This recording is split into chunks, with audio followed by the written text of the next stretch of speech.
I've been working on my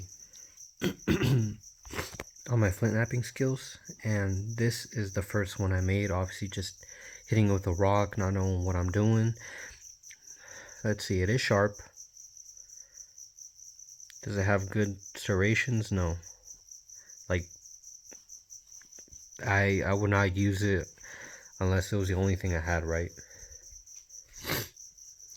Here's a couple of my other attempts. As you can see, there's still a flat side. Trying to get that glare on. Yep, there's still a flat side inside. And it came out like this. I was trying to make a triangle. These came out more like teardrops.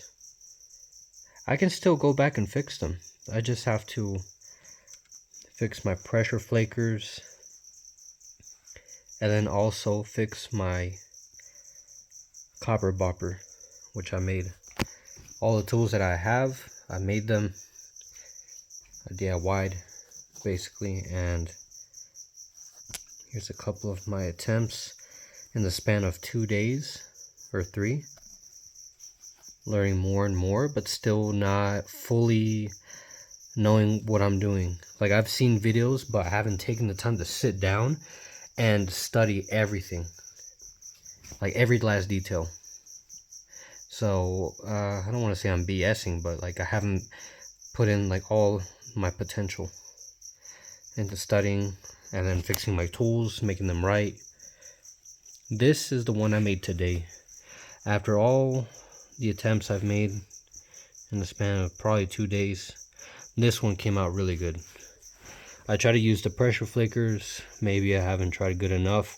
One thing I will say is I don't have that leather piece, that leather pad where, you know, people will put on their knees and then that's how they'll pressure flake.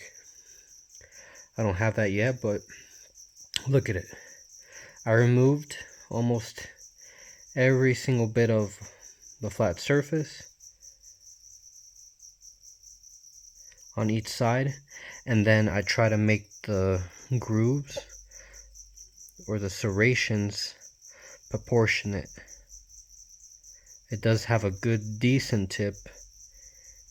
I would say decent enough. I try to make the notches on the end, you see right here. Try to pressure flake it so I can go inside and I can put on a stick, and that way I can wrap it around with some sinew or string, but I don't want to mess it up.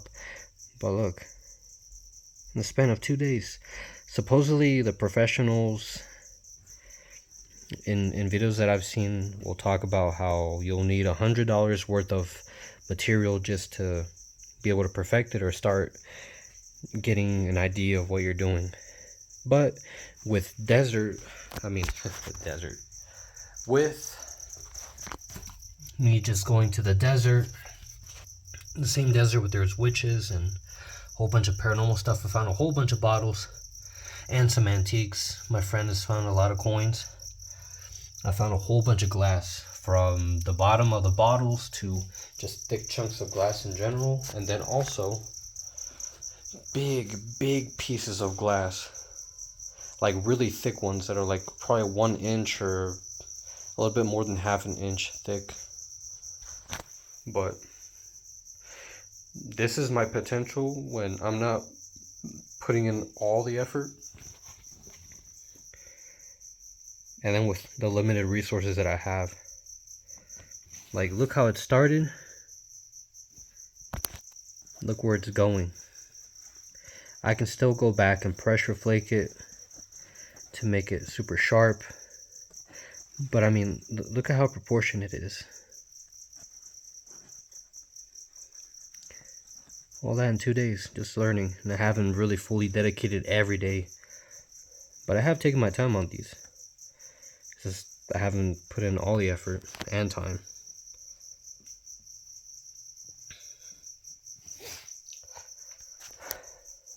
The way that the Aztecs, the way that we used to make arrows is, let's just use this one as an example. Alright, you make the little kind of the metal in order to put your arrowhead in, tie it around, either use raw petroleum, that's like the pine pitch glue, or whatever you can think of.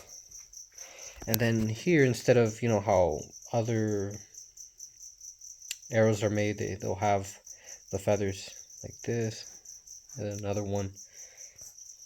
Well, the Aztecs used to just grab one feather and put it right here in the middle, let's say, like this, and then on the other side, proportion it.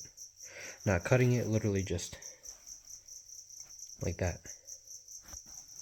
Yep. And having enough space for the little crack in order to put on the string. And there you go, there's your Aztec bow. They had ones that were made out of river cane, so it would be like probably this length of just a regular straight stick, probably from a tree, and then the river cane,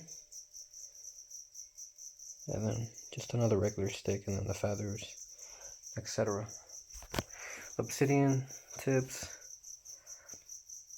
bone tips, or I don't know about metal tips. I know the Purpecha, they used metal tips, but the Aztecs didn't. And it's not because of them not being able to figure out how to use metal or, you know, smithing, all that stuff. No.